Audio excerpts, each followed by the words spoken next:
is pregnant with meaning. And so I look at Greg and I see his hair's all messed up. I think you ought to keep it that way. But there's something different going on now, and we're going to find out what that is. Right. Go ahead. So my hair's a little messed up. I'm not shaved. I didn't shave today either. Yeah, you're a mess. Even though I'm going to teach again this afternoon, which I usually shave on the days but that it's I so teach. real. Right? But that's less than real. That's a film. That's a showing up the way I think people want me to show up, as opposed to. Well, how you know I by now that's often a mistake. I do know by now it's often a mistake, and yet I still succumb to putting on the uniform in some way, shape, or form, right? Okay. In terms of I get that. Playing a certain role for people, right? Just like you had your jacket on today and stuff like that. That's part of your true. uniform, That's true. right? In a way. That's true, but mine is more about neutrality than wearing a shirt that talks about when I was in graduate school at Fordham University, I taught courses at Fordham University. And I loved to, first of all, I was way better looking then. I loved to wear, I wore Teenage Wasteland from the Who kind of thing, Baba O'Reilly. So, I mean, you mindfully or mindlessly communicate what you're doing. So but you these days, this is about neutrality. Okay. Yeah, I don't want anybody projecting or interpreting, what's this guy saying? Okay, but there's also a certain amount of professionalism to that jacket. That's true. Right? I mean, so, right. Which is, again, I'm not saying that if you critically. want respect, you got to show respect, Right. and I think that's what this does. It's like I went to my cousin's bat mitzvah this weekend in New York You don't City. look Jewish. I am not Jewish, I know. but my cousin's daughter is Jewish. She married a Jewish man, and her daughter converted? decided my cousin did not. I don't know if she converted or not. Oh, to be okay. honest, I'm not sure if my cousin. Incidental. She married a man who's Jewish, and their daughter kind of was exposed to Judaism and I think Christianity as well. And Can't be bad. no, so it's a good wide range. But she decided the daughter wants to be Jewish, so Really? she went through the whole bat mitzvah thing, and they had this bat mitzvah in Brooklyn. Whoa. On the tail end of a pandemic, or hopefully the tail end, right? And so, which they have all kinds of COVID precautions and everything. But my point to this story is I said, well, I need to get dressed up for this thing. It's kind of a formal event, right? So you got to show respect. Right, you got to show respect. I'm going into temple. I don't go to temple very often. Did you wear a yarmulke? Yep, they were giving yarmulkes. I didn't have one, but they gave them and I wore it. Oh, you don't own one? Yeah, but I was happy to wear one. But the main thing was I said, I think I need to have to wear a tie for this thing, right? And I'm like, I'm pretty sure I've got a tie. I'm just not sure where. And then I thought, like, I used to have suits. So I go and I look for some suits. I'm like, no, don't have any suits, but I do have a nice jacket. So I put on the nice jacket. Nice tie. You can get away with a lot. And I think I passed fine. I didn't embarrass anybody. Let's put it that way. Yeah, but they By know, the way I looked. They know who you are. They accept who you are. They're just happy you're there. And if they're judging otherwise, it's not just happy. No, I disagree. So I think they are happy I was there, because we haven't been able to get together family-wise in a long time. So that they were happy, but they were more happy that I showed respect. There you go. They were more happy that I showed respect by putting a nice jacket on. Right, I didn't come in, I shaved that day, I mean, I came in, it's a to show some, but what you're suggesting is that they had an expectation otherwise? Why would they have that? No, I just think, I wouldn't say they had an expectation otherwise, but I think they know that I'm capable of, being sort embarrassing everybody. Of being kind of rogue in some situations, or something like that. Just to kind of go off the beam a little bit, and we talked about rogue. I don't do that as much as I used to. I used to do that more often. Go a little rogue. I still have vestiges of it. I still am about defiance. Right. It's just, I appreciate defiance, but I think you want to choose those moments more, Oh, you know, it yeah, just, I guess I yeah. get more mature. Yeah, you gotta be. I try to selective. choose those moments, in my cousin's daughter's bar mitzvah was not a moment where I needed to show irreverence. I just was like, no, I'm gonna No, be supportive okay, here. well, yeah. And I was happy to be. I was grateful to be there. Had a good time. So Did you dance the hora? there was very little in the forums. I've only been to a few bat mitzvahs, not being Jewish myself. This was the most subdued one by far. You know, there was not a lot of after temple party. There was some. There was a luncheon, basically. Well, I am Right. Jewish myself, and I've been to a lot of bar and bat mitzvahs, and I've never danced the hora, and I never will. Or you put your Right. one foot in and Yeah. one foot out. I'm not. I doing was, that either. however, I will say that she'd be my second cousin, my cousin's daughter. You're asking the Anyway, wrong guy. so she was fantastic. So she, I mean, it's like a 3.5 hour service, as you. Whoa! know. So are they Orthodox? Well, it's in Brooklyn. It's one of the oldest. It's conservative or Yeah, Orthodox? it's That's conservative. It's the least conservative. I don't think it was Orthodox. 'Cause No, it wasn't conservative is. but it was conservative, I think. You gotta And pace yourself. They were there. It was like 3.5 hour service. Oh my God! And she Oh led my God! half of it. So she Well, was up she had there. to read you her know. Haftorah. And, Yeah, a lot of Torah, not just a little bit of Torah. She read a Not lot the half Torah. Yeah. Oh, the whole Torah. and you know, a lot of. But what was really nice. Okay, so that was the best. The highlight was her. She did a great job.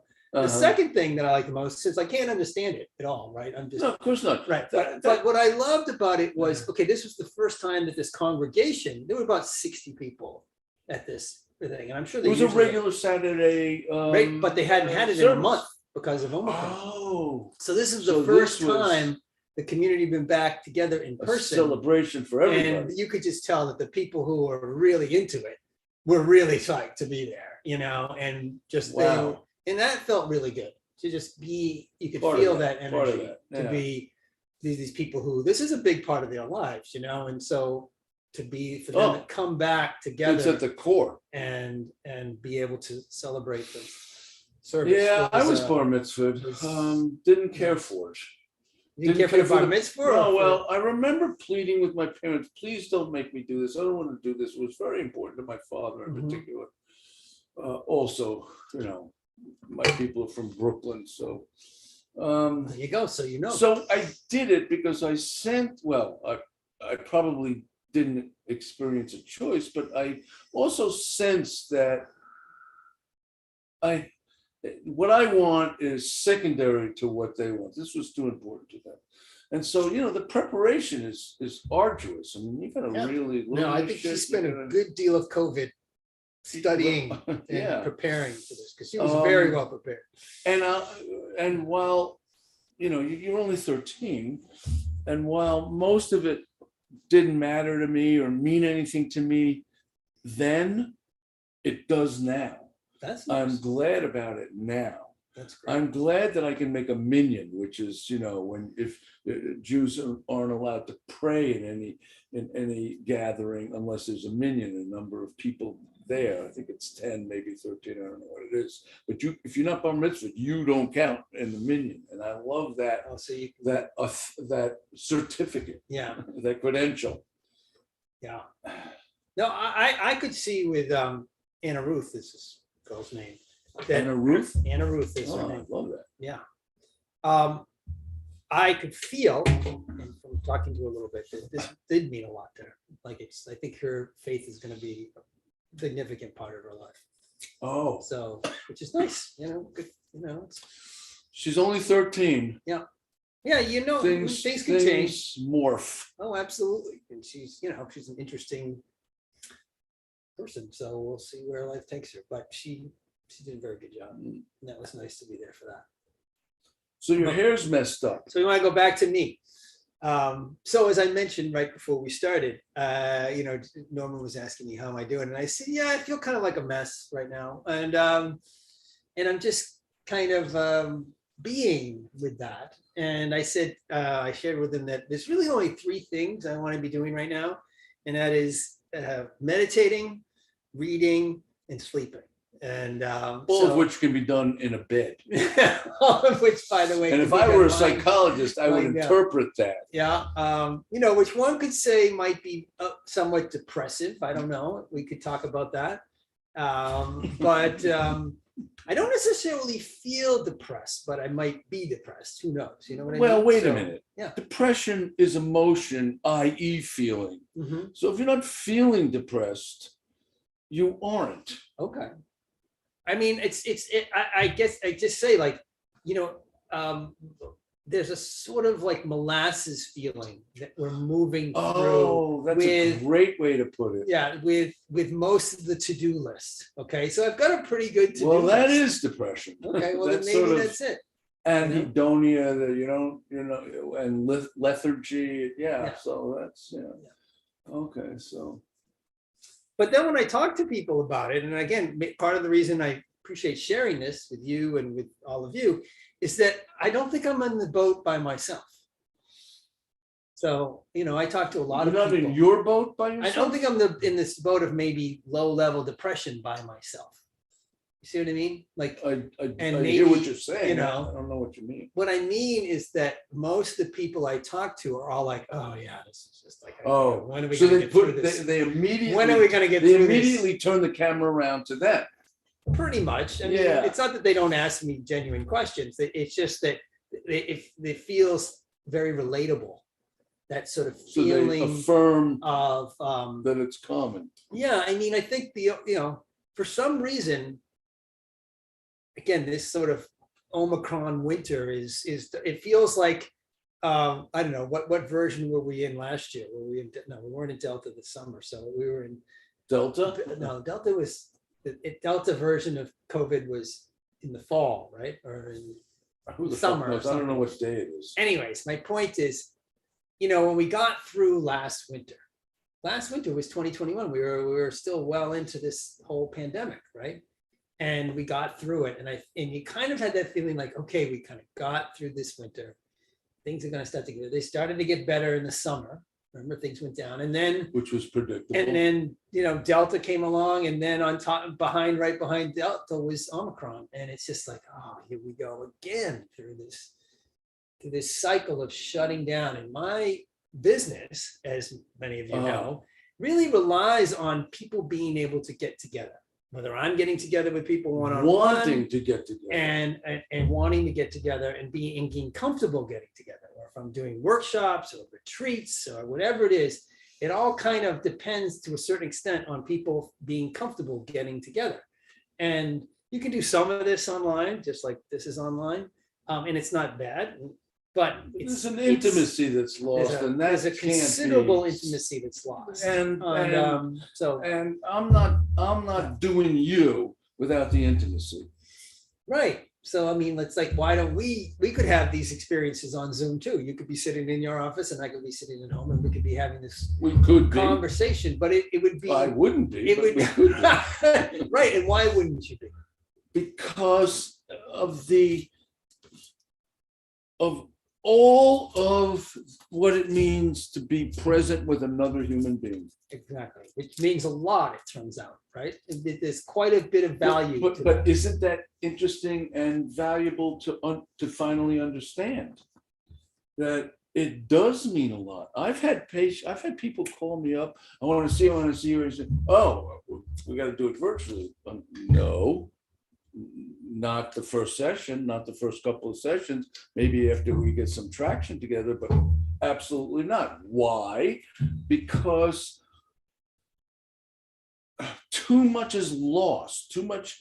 You can hide way too much if you're not present physically.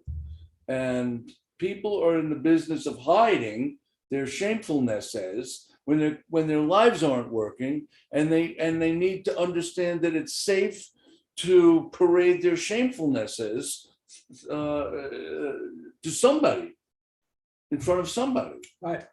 And that has to do there's a certain visceral like physicality to that shame as well, right? So there's showing up in person, there's a more of a, like, it's almost like an unveiling. There's a more of a nakedness, if you want to call it that. as opposed to behind the screen, when you can hide to a certain extent, right? It's the barrier of technology that gets in the way, Right. seems to me. I think this, it's interesting, it just popped into my head, it's very similar to this phenomenon, I think, where we're so attached to our cell phones, right? And our world, experiencing our world through a screen, like how much screen time we spend, right? It's And insidious how it's we're being insidious and- trained by, the Apples of the world and the media companies of the Yeah. world and the Facebooks of the world. Yes, I mean, they want us on the screen all the time. So That's right. they have very smart people figuring out how to keep us on the screen all the time. So, however, I don't think what we realize is a big part of us is getting lost in that experience. We are not viscerally experiencing the world. We're doing it through a technology. That's why I'm never going to be out of business. Right. Well, hopefully I'm never going to be out of business too, because I appreciate that realm of the energy realm, of the physicality realm. I think it's an important realm. It's not People everything. will thirst for that. And- People are hungry for more and more for that. Mhm. Well, I'm realizing it's important to me too. I think I said I had a caveat, right? When I told you that I wanted to read and sleep, and meditate with my cat. So, and there was, and part of that was there's a visceral element to my relationship with my cat, right? I mean, it's like he's there, I'm there. It's a pretty profound experience when you start to actually break it down with another being.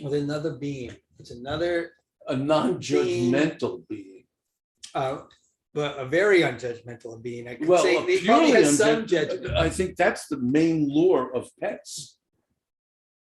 but They they're just unjudgmental. love you because you feed and I'll them. say in parentheses because they need you, but it's more than that. It's way more than that. Once they become comfortable with you, Trust you. there's a trust. Exactly. That's a really good way of putting it. Once they trust you, it's like they're just there. They're just Right. like- We're yeah. partners. Right. And it's quite and you're right. Other than that trust issue, there's really no judgment. It's like once they've done that, the party's over. That's that's the secret. I think that where your professional world and my professional world converge. I've thought about this from time to time. I think the closer, and look, nobody's going to be the Dalai Lama about this, but the closer you get to living your life, A, in the moment, and B, without judgment, the more at peace and tranquil you're going to be. Right. I think that's very well said. And if that's the I mean, I would convergence- love to be cut off by somebody on 95 and have compassion for that asshole. And I doubt that I ever will. But it's an aspiration. Speaking about bat mitzvahs, the Talmud, the law, what all these Orthodox people argue about for 5,000 years. One of the, if not the core dictate is you need to strive to be godlike. You're never going to get there. You still need to strive to approach it. right. I think the same way about being non-judgmental and being compassionate. It's so interesting how a lot of what you just said ties into some stuff that I'm reading again about Gandhi. So he came from this Hindu religion, and how his whole seeking was about seeking God. It wasn't about necessarily saving India. It was about being and Is that seeking right? God. But then he realized that what they call his dharma, in order to see God, he needed to do these things because God ends up showing up in the people. He was set afield, almost like Buddha. It was interesting. He came back from South Africa. Who left major opulence to. Right. He left the palace, right? And his children, which I always had a problem with. Mhm. He left his wife and his children. I think that's a, And when I read that recently, and I have to tell you, it really rang a bell for me because it taught. I mean, to me, the translation is to approach that kind of divinity is a selfish enterprise. it is. It is a selfish enterprise. We've talked about that before. Oh, it's Okay. it's And- the one thing that it's the one diaphanous screen between us. Yes, I think you're right. It is the one thing which we have, it's, the separation We're in terms of agreeing kind to of understanding. disagree. Yeah, we're agreeing to disagree on that level of It's a limit for me. It's a limit universality. for me. Right. You're free to really go much further in terms of ultimate tranquility. Right, but we've It's talked a about this barrier for me. before. If I had a child, or if I was responsible for a child, I could do it now, which is the classic Indian ways. When you get to 55 or 60, you say see you later and go to the ashram, right? But in the meantime, you're a householder and you're running businesses and raising children. And if I had children, I would have a different outlook on life. I'm sure I would. Right? Of course you would. Right. So. But you don't, so you don't. Right, so I don't, so I and don't. Let's play the hand you're dealt, or the hand you dealt yourself. Right. So here's the thing about, the Buddha, the other story about the Buddha is kind of like Gandhi. Gandhi came back from South Africa after being there for 20 years. He was there for a while. Comes back. He goes Not on. like Jesus. he We didn't know goes- what he did for a third of his life. Right. Go ahead. So he comes back, he goes on tour of India and gets super depressed because Suffering. India is a mess. Suffering. India is a total mess. And really a lot of suffering. And he's like, people are just, and they've resigned themselves to Where suffering. did you read this? Where'd you learn this? Well, I'm reading this new book by Stephen Cope. So it's at the Oh, beginning of wow. the book, which This I'll is show you. news to me. Go It's ahead. good. It's great. So he goes around India, sees like just the squalor, and the people have basically given up. They've given up. They're But not they're even. smiling. They're still smiling. I don't know. I think back then There's it a might have been different. gratitude that I have food today. I have Right. clean clothes today, or whatever it is. But his point was they weren't even like, Oh. cleaning their houses. I mean, it was just Oh, a really like. they gave up. There was a lot of giving up under the Oh. Raj, under the British rule, right? You just saw that this is. So he gets really depressed. Oh, I see. And he realizes something probably has to happen here, but he wasn't sure how to do it. And he got overwhelmed by the magnitude of the situation. And so but what he does is he starts an ashram. He spends the next year, so he goes around, tours India for a year, spends the next year starting an ashram. And Now he's given up on an affluent life. He was an attorney. he was a barrister, yeah. So he starts an ashram and he gets this community going. And in this part of the story, I haven't read the whole thing yet. So it's like he creates a spiritual community and life in which to immerse himself in his pursuit of the divine, his pursuit of God, his pursuit of So it was reuniting, not political at all at that point. At that point, he was not political, but what he Even realized. though what you were saying is that what drained the people of their vitality was that they were British subjects and had no way to They couldn't change see their way out. They couldn't see Right, they their way couldn't out. see their way out. Right. And so, So there was a lot of resignation and a lot of right, just, resignation. God, God, is that poverty reverberating my combined life. with resignation leads to squalor, leads to really like just unpleasant places, and that's where I think things were going. Going, and Resignation. so.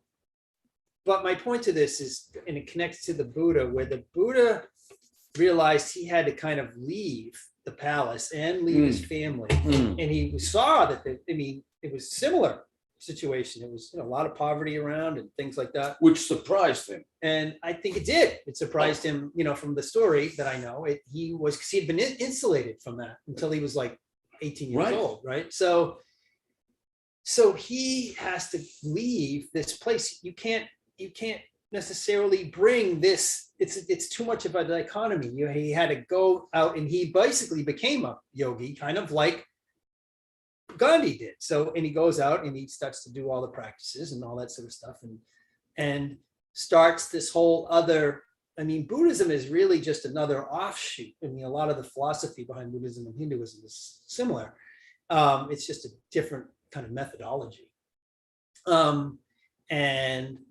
But it's about relieving suffering and finding refuge. They talk a lot in Buddhism about finding refuge in yourself, which they actually mean selfish, but they also mean that self is connected into, and not so much in Buddhism, but in Hinduism, into the divine. So what Gandhi was saying about, I want to find God, I want to be with God, and what the Buddha was saying about take refuge in the self, they're really talking about very similar things, because as does all religion. Right. So they're very talking, it's just another way home. So these are two way home. Another way home. Right. So but both of them say you have to retreat from everything out here, including your children, by the way, is a distraction to getting back to God and getting back home. And that gets to a, go ahead. But then the beauty of this is once you start to cultivate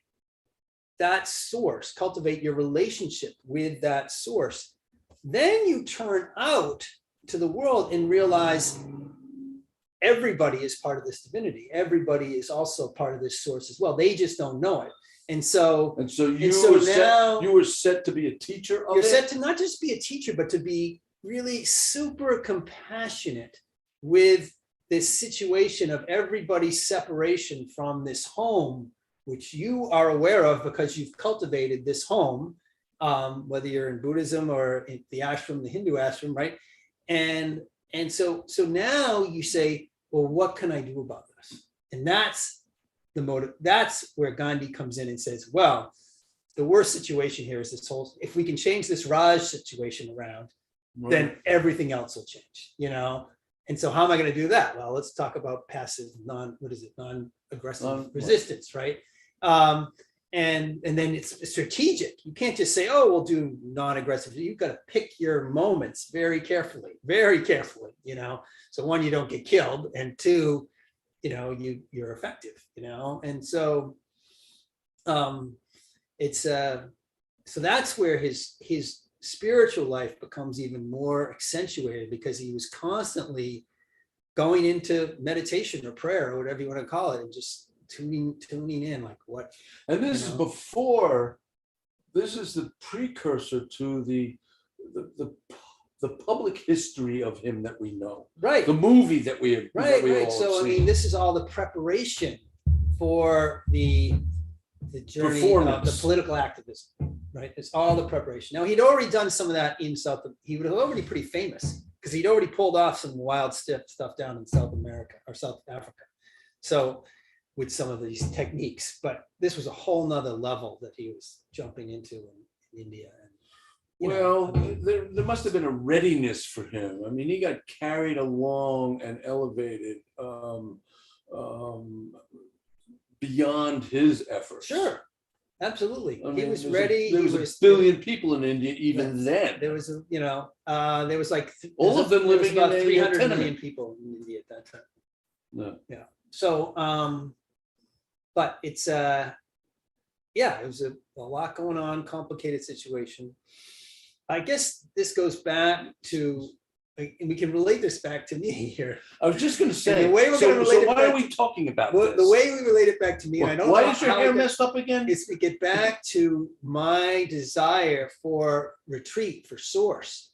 It's like, okay, there's this kind of, it feels like, okay, so this is why I don't feel it's like total depression. What I feel like is there's a situation going on here in the world, which feels, right? You're like Gandhi going around the country and realizing, oh, this just sucks, right? But then what he does is he doesn't go and attack it right away. For the next year, he goes into retreat and starts an ashram, basically, goes into retreat, prays 6 hours a day, whatever he was doing, doing the wheel thing, and so, and then comes out of that and starts his little, and they kept going back Well, to that's the ash. true dedication and faith. That's But I can't relate to that. That's part of what I can't feel. relate to doing So it's that. not so much like, oh, okay, I'm so depressed. It's so much I want to nurture that Let's be aspect with the depression. of myself so that I can emerge from this,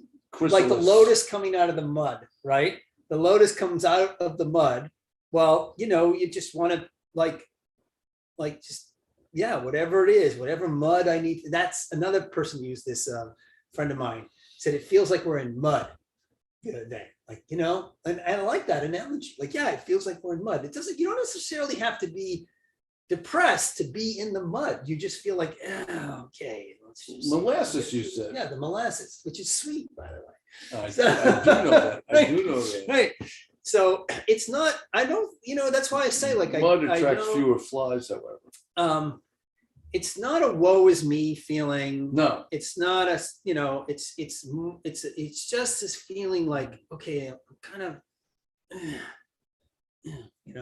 moving. And I think part of it is the heightened ambiguity. I'm doing this retreat to Peru. Heightened ambiguity? What do you mean? Feelings of heightened uncertainty. So feelings of heightened uncertainty. I've got this retreat coming up to Peru, and I've got 7 people signed up, room for a couple more, by the way. And I'm excited about it, and I'm feeling reasonably confident about it. But there's still a pandemic going on, right? And so, there's this whole thing like, okay, we're going to do everything we can to manage this effectively, and just like they did for the bat mitzvah that I was just at, windows open, people wearing masks, all this sort of stuff. We're going to do lots of things to try to make it safe, but there's no guarantee. And because of that, there's like a bit of a, like, okay, I hope this is going to happen, but I'm not sure. Just like I'm sure my cousin and her husband were like, well, I hope we can pull this bat mitzvah off, and they did. And I'm sure they were very relieved. I was thinking about them, and it becomes part of their family folklore, Right. which is also great. Exactly. And this will become part of, hopefully good story, my folklore. Like, oh, remember the time we went to Peru in the, midst of a pandemic? And I'm, as I said, I am reasonably confident it's all going to work, but there's that sort of like, because we've been in this for so long, and it's just like, okay, let's just keep going ahead with as much eyes open, like not pretending like something's not happening, keeping that, as much as we've learned about how to take care of ourselves over the last 2 years, but also not saying, well, everything's going to be fine.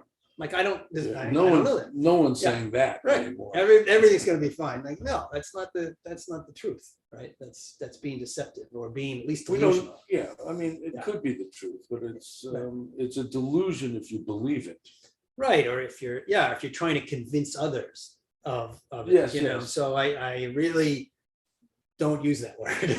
I say, here's what we're doing to try to, mitigate and be safe and still go on this trip together. And that's where I leave it. But you can just feel people's, uncertainty, and that makes it hard to commit to big projects. Uncertainty. I mean, this is what, remember they said about like business does well when you can kind of have predictableness. Well, this is a small business project, and having unpredictability just makes it harder to, And more interesting. So I am learning a lot. So and it is about, a lot of times, and I do appreciate this, it's about not letting fear get you, not letting fear catch me. And, like, notice it, like, Fear okay, will fuck you up. right. It'll fuck you up, and it'll shut you down. All right. And it wants to shut you down. Like, where's that whole thing about when animals go through, there's that thing about, when animals get caught by a tiger or something like that, at first they fight, but then they play dead. And what happens when they play dead is every once in a while, the tiger gets distracted and walks away. And then this was in the beginning of what's his name, Kessel's book there about, I think it was Kessel's book about Whose book? trauma. Oh, What's his name that written, what? doesn't matter. I apologize. I can't remember this book. It's a pretty famous book. It just came out a couple of years ago. The Body Keeps Score. You heard that book? No. Body Keeps Score. Any case, he talks about trauma and how trauma happens and how we go through these cycles with it. And he says one of the reasons that humans they have PTSD is because when we come out of trauma, we don't shake it off properly. We don't do enough yelling and screaming and like the impala that just escaped the jaws of the lion. Exactly. They shake and they shake all over the place as they get up and they process that trauma, and then they're just back and then they're back in the herd again. And as far as we know, they're fine. And they don't get freaked out again until a lion is chasing them again. And then they go through the whole same process again. My point is, when we get in enough fear, we shut down. We'll run, fight, or freeze. Run, fight, or freeze. And the freezing part can be really debilitating. This is where depression can come in and we can stay there for too long. The other part about the fighting is when we're in the flight or we often are not using our cerebral cortex very well. There's a reflex arc. So you're just reflectively dealing with the situation. Goes to your amygdala and back. This is why part of your brain.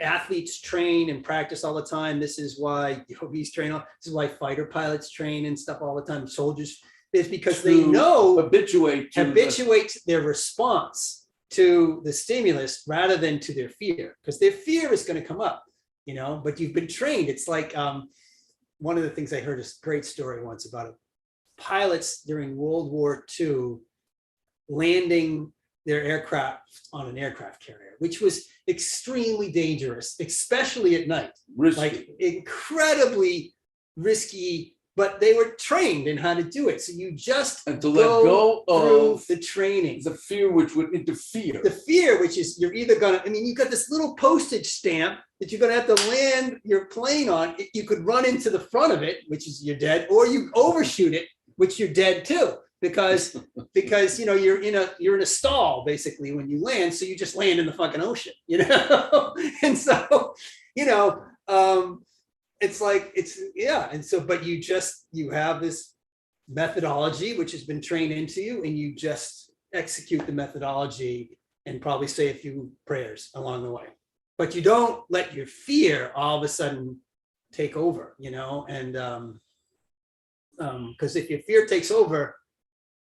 In Cope's book, he talks about, for some reason, I was actually kind of surprised he brought this up, but in the middle of this story about being disoriented, fear can get you disoriented. And he talked about John F. Kennedy Jr.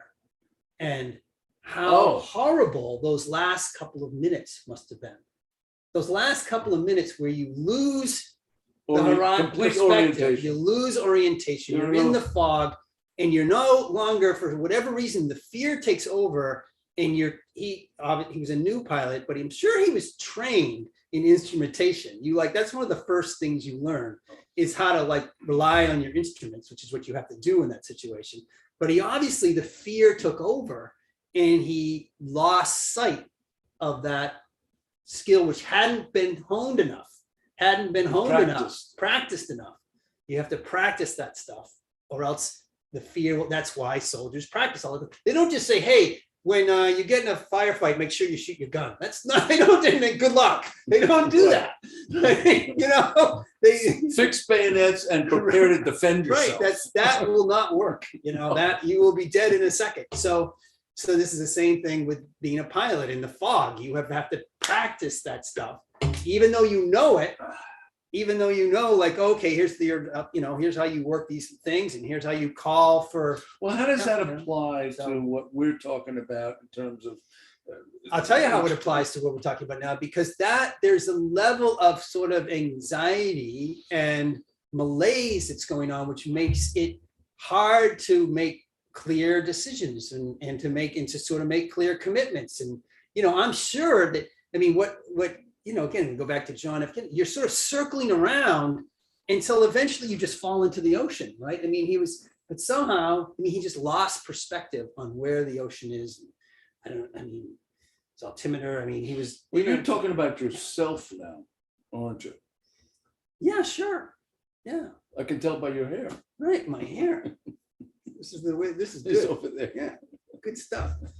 Any case, you know. So this is the water through which I'm navigating. You know, and But you seem to be at peace about it, in that you're accepting. You accept that this is where you are right now. You're being very present oriented about it. And fear, I think, is when you allow future orientation, future prediction to flirt with worst case scenarios. And you are schooled enough and practiced enough to know that that's at some level a choice you don't have to make. I mean, you could just as easily choose to think, I've seen this movie and everything's going to be fine. That's also misguided. right. But I think what this ties back into is what you just said about being present. And what was it? Non-judgmental. Right. Present and non-judgmental. That's hard to do. It takes practice. But that whole thread came from from that comment. And that's what you're going to learn from him, and to a lesser degree, me. Right. To be present and non-judgmental. To say, oh, and this too. Oh, okay, and this too. Because that's the truth. Yeah. The only truth you can know, because you're a human being, right, is this here now. Exactly. That's the only truth we have, is what's happening right now. And so we just move forward, hopefully guided from I'm meditating a lot right now. And so guided by just some inner sense of, okay, what's the next thing that I can do? I know we're running out of time, and I really wanted to touch on something that we're not going to get a chance to touch on, which if I had to label it, I would say kindness. And maybe we'll do that next time. But when you say, I mean, you're a yogi, and when you say you're meditating, help me understand what you mean by that. What time is it? You got as much time as they're going to As they're going to hang out, or they're not going to hang out. I mean, well, exactly. Click.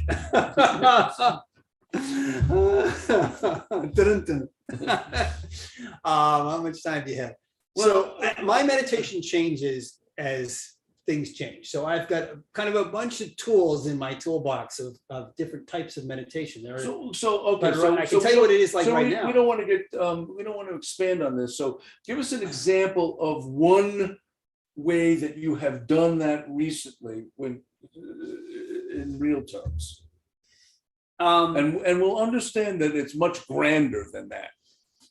So I'll be honest. Right now, I'm working with an app that I've familiarized myself with a couple of apps. This Mindspace, and the one I'm working with right now is called the Waking Up app with Sam Harris, and he comes mostly from a Buddhist meditation background, but other lineages as well. And I really like it a lot. He gives a little 10-minute talk, and then like a 15-minute meditation. And so I'm working with that, and then doing some of my own meditation as well on top of it. Mostly it is about just observation, creating an observable space in which to notice both sensation, breath, sensations in the body. So an internal thing and also external? You do an internal. Are your eyes closed, for example? Sometimes I do it eyes closed, sometimes you do it eyes open. And so you're just allowing a kind of observable space in which you practice being very present and non-judgmental, and then noticing what arises into that space. And so that starts to create a kind of a clarity or a sort of a peacefulness. That sounds fantastic. It is fantastic. And it starts to create a sort of sense of beingness and without actually doing anything. And now Right. you're here and now, which precludes being anywhere else. Right. Yeah. So you're here and You've now, controlled, and you feel like your perception. mind, you're kind of getting the mind a little more under control. Isn't quite the right word. As you start to watch the thoughts themselves will start to disappear, and they'll start to calm down. So you start to get clearer and Holy clearer shit. and clearer, and you realize that your mind is just constantly. and depending Right. on your So- personality and how self-flagellating you want to be. Right. But that's- it's just like it'll catch on a story, and then you realize we're creating all of our suffering, is basically in our head. All of it, the whole ballywick is in our head. It's not actually what's going on out there. You think it is. but it's Agreed. actually all in your head. And so it's stories that we cannot seem to let go of. And, so we practice letting them come and then noticing them and noticing, well, where are they coming? And then letting them go. They will start to just go. And we'll get better at recognizing when we are entertaining a thought which doesn't serve us. And so we start to, I can let that one go too. Especially if we start to actually physically practice it, because it's harder to do in the moment. Can you teach it? Can you teach meditation? Can you teach Yeah. it? Oh yeah. I mean, we could definitely practice together. I mean, one of the things I like about this Sam Harris app, which you're welcome to try out, you can do like a 7-day free trial, is you can tell that he is teaching from the place of it. And that's what when I try to teach, when I teach tonight, I'm going to teach later tonight, I get myself into the place that I want them to be. So it's like I'm pulling you along. And with there's me an into that empathy in place. that, Right. because you are in their suffering shoes and you know the door through which you need to go to shepherd them. Right. So it becomes a compassionate place. That, by the way, that's what I do professionally in a different way. Yeah. So you're in a compassionate place with what others are Compassion. experiencing. However, you're also in a place of kind of watching and neutrality. And so what you're doing is, on the one hand, being compassionate, like you do with yourself, for the thoughts, for the emotions, that the triggers. You realize that every emotion that we have is predicated by a thought. It's all predicated by I think this hurts in some way. Like it makes me uncomfortable. It's all there's a sort of Well, that's a chicken and egg thing, but they do accompany each Right. other. Yeah, but you can feed it so easily. Like you can do this even with physical pain. Like I'm having physical pain now. If you think about physical pain and this sucks, and all, I'm guess gonna what? live and die and never be Yeah. that guru like. But you can actually start to am- just notice it as energy, and all of a sudden it'll start to dissipate. Now I'm not saying you can get rid of all pain all the time, but it'll change your relationship. Meditation will change your That's relationship to pain. huge. Yeah. You can't change the difficulty in your life, but you can change your Your relationship to it. Hugely. We should end on that because that's fucking profound. It's a good spot to end, right? Yeah, and I need to go anyway. So Right. Yeah. Okay. thanks, guys. Thank you. Namaste, and namaste to you, I sir. love you. Love you as well. Have a good one. Thanks, everybody.